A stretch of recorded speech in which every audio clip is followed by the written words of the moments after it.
Μεστεράκη, η οποία είναι βιολόγος με εξειδίκευση στην αλληλεία και σήμερα θα μας μιλήσει σχετικά με το σημερινό θέμα, την αλληλεία. Πώς έχει αλλάξει το επάγγελμα του ψαρά στην παράδοση χρόνια? Αν σκεφτείτε ότι παλιά οι ψαράδες στα αρχαία χρόνια πηγαίνανε με κουπιά και με πανιά, καταλαβαίνετε ότι πηγαίνανε πολύ κοντά στις ταινίες, ψαρεύανε μόνο κοντά στις ταινίες. Ωστόσο, τα τεχνικά εργαλεία δεν έχουν αλλάξει και πάρα πολύ.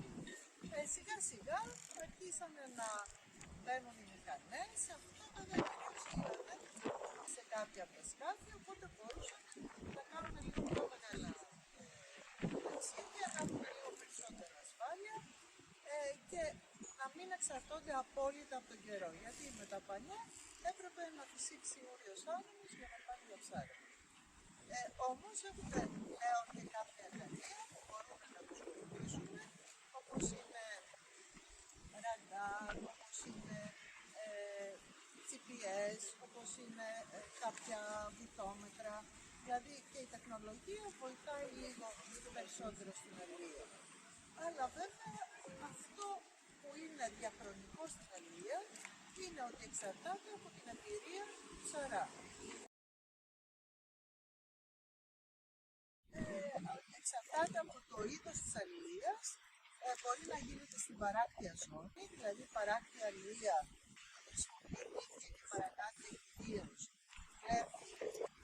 δουλεύει και σε διεθνείς θάλασσες, σε ωκεανούς κτλ. Εξαρτάται λοιπόν από το είδος του σκάφους και από το είδος της αλληλείας.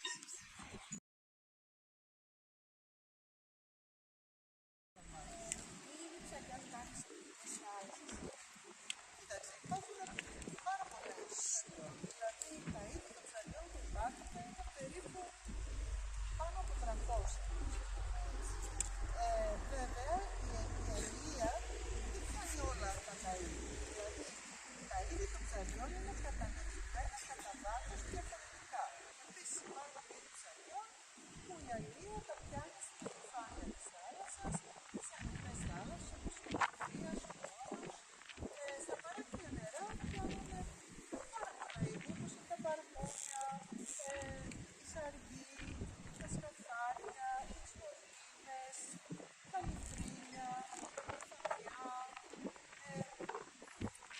πάρα πολλά τα είδη.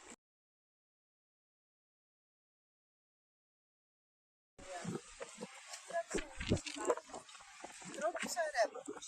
Λοιπόν, οι κύριοι τρόποι ψαρέματος είναι τα δίκτυα και τα παραγάδια που τα χρησιμοποιούν πιο πολύ τα παράκτια σκάφη, η παράκτια αλληλεία, δηλαδή η αλληλεία που βλέπετε εδώ, που αποτελείται από μικρά και μεσαία σκάφη, τα οποία όπως βλέπετε είναι παραδοσιακά τα πιο πολλά, είναι ρησίνα, αυτά τα καΐκια είναι όλα χειροποίητα.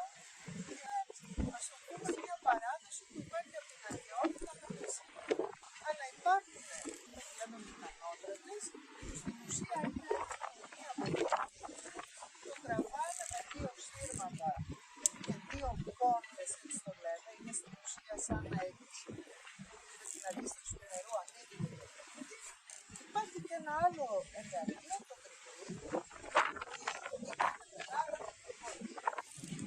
τα γρηγρί είναι και αυτά μεγάλα σκάφη της μέσης ηλικίας.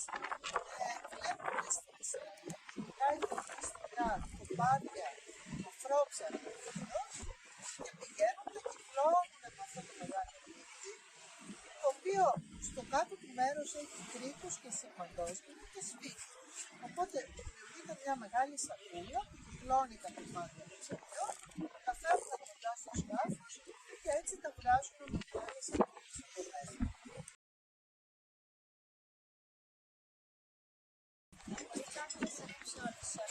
μέσα. Θεωρητικά, ανάλογα με το ψάρεμα, μπορεί. Δηλαδή, εξαρτάται γιατί είδος πας να ψαρέψεις.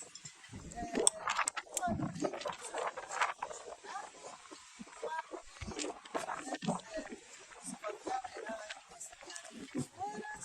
Περισσότερο βέβαια η παράκτια αλληλεία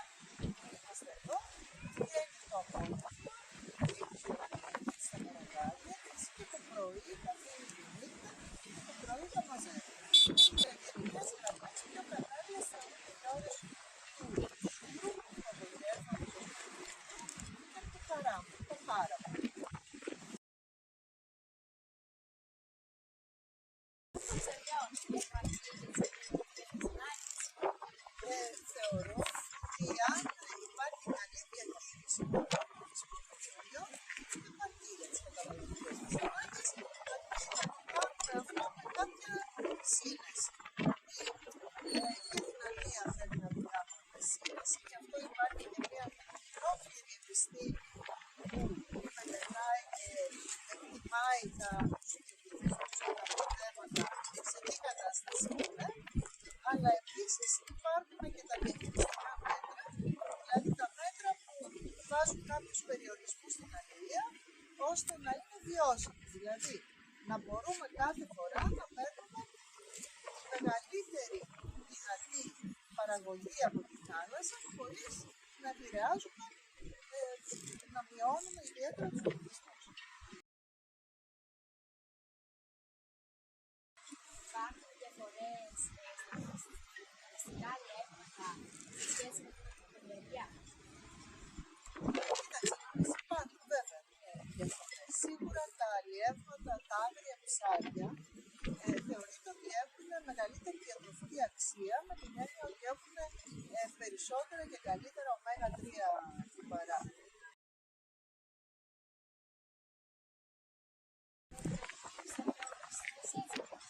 Υπάρχουν ιδίως τα περισσότερα προστατευόμενα είδη ψαριών, έτσι δεν λέω διαχειριστικά για μετά όπως οι χιλιώνες κλπ.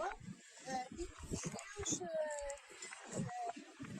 αυτά που λέμε εμείς κοντρικτίες, δηλαδή τα ψάρια που δεν έχουν οστά, αλλά έχουν μόκρο, και αυτά είναι καρκαριοειδή, σκυλόψαρα κλπ. Και σαλάκια.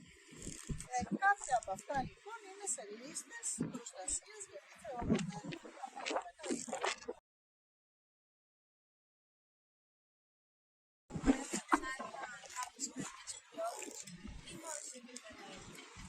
Κοίταξε να δεις. Στην ουσία υπάρχουν και κλειστές περιοχές ανά εργαλείο και κλειστές εποχές ανά εργαλείο. Ας πούμε για την μηχανότρατα, υπάρχει απαγόρευση να ψαρεύουν από την αρχή μέχρι το 1,5 μίλι. Πρέπει να ψαρεύει έξω από το 1,5 μίλι. Επίσης, για το νοικοκυριό, αυτά τα νοικοκυριά που διαφέραμε, υπάρχει απαγόρευση στο βάθος που μπορούν να ψαρεύουν. Δηλαδή δεν μπορούν να ψαρεύουν σε πολύ βαθμό. Πρέπει να ψαρεύουν σε βάθη που δεν ακουμπάει το δικό τους κάτω. Για την παράκτια αλληλεία δεν έχουμε τέτοιες απαγορεύσεις, εκτός από ορισμένους όρους που μπορεί να υπάρχουν μέρους απαγορεύσεις.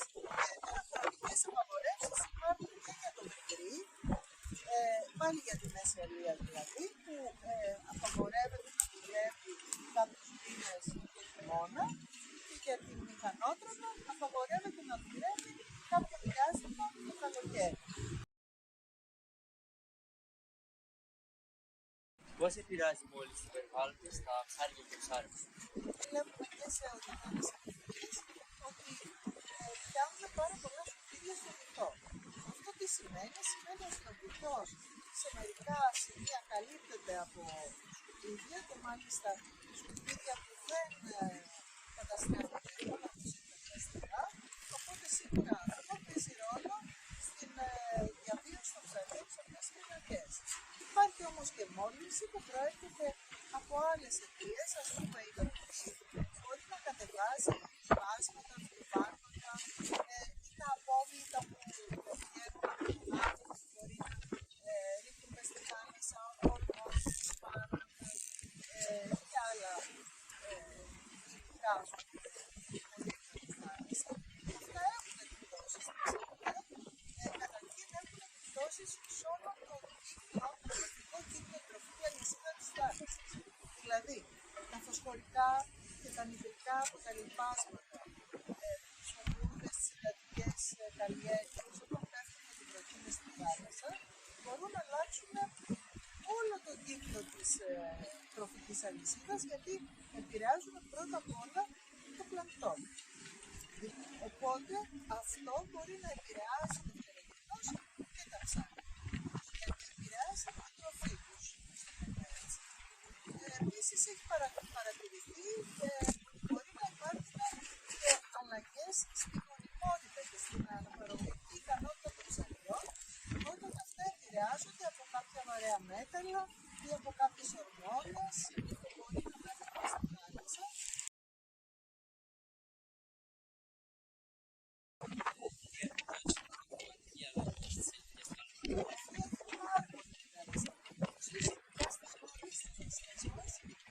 Οι νότιες θάλασσες μας είναι το νότιο αστέο και βέβαια είναι και η Λεβαδία, η θάλασσα Ρόδου κλπ. Σε αυτές τις περιοχές έχουμε πολύ μεγάλες αλλαγές. Η θερμοκρασία της θάλασσας έχει ανέβει πάρα πολύ. Άλλη όμως μια μεγάλη επίπτωση από την κλιματική αλλαγή είναι ότι ήδη που μπαίνουν από το κανάλι του Σουέζ, που έρχονται και στις σχέσεις και αλμυρές θάλασσες, καταφέρνουν να μπουν στη Μεσόγειο και καθώς ανεβαίνει η θερμοκρασία της Μεσογείου, εξαρτήσεται και άρα αυξάνει η ανατολικά της, γιατί γίνεται πιο πολύ νερό. Επίσης, και επειδή έχει γίνει και το φράγμα του Ασουάν και δεν πέφτουν πια τα γλυκά νερά του Νείλου κοντά στο Σουέζ, στην έξοδο του Σουέζ, αυτό ήταν ένας φραγμός παλιά, το γλυκό νερό του Νείλου δηλαδή, έριχνε την αλατότητα, άρα αυτά τα ψάρια που ήταν συνηθισμένα σε ψηλή αλατότητα δεν περνάγανε, δεν τους άρεσε. Δεν μπορούσαν να εγκατασταθούν και να προχωρήσουν. Τώρα, η θερμοκρασία αυξάνεται και η αλατότητα αυξάνεται και έτσι έχουμε πάρα πολλά ψυχικά είδη από τους Σουέζ, τα οποία εγκαθίστανται στα νερά μας και κάνουν μεγάλους πληθυσμούς. Εδώ στην Κρήτη, όσον αφορά τα ψάρια, αλλά και έχουν πολλά ξενικά είδη, δηλαδή εμείς στην Αλία καταγράφουμε σχεδόν 30 είδη ξενικών ψαριών. Ένα από αυτά τα είδη είναι ο λαγοκέφαλος και δεν τρώγεται δηλαδή, αλλά ταυτόχρονα κάνει πολύ μεγάλη καταστροφή γιατί γίνεται πολύ μεγάλη ψάρι. Γίνεται δηλαδή αν ξεπλιάσει 6,5-7 κιλά ψάρι, δηλαδή κάτι ψάρι ατός, τεράστιο. Αυτά τρώνε τα πάντα. Επίσης πηγαίνουν στους ψαράδες και τρώνε τα ψάρια πάνω από τα και τα παραγάδια και ταυτόχρονα καταστρέφουν τα έργα τους.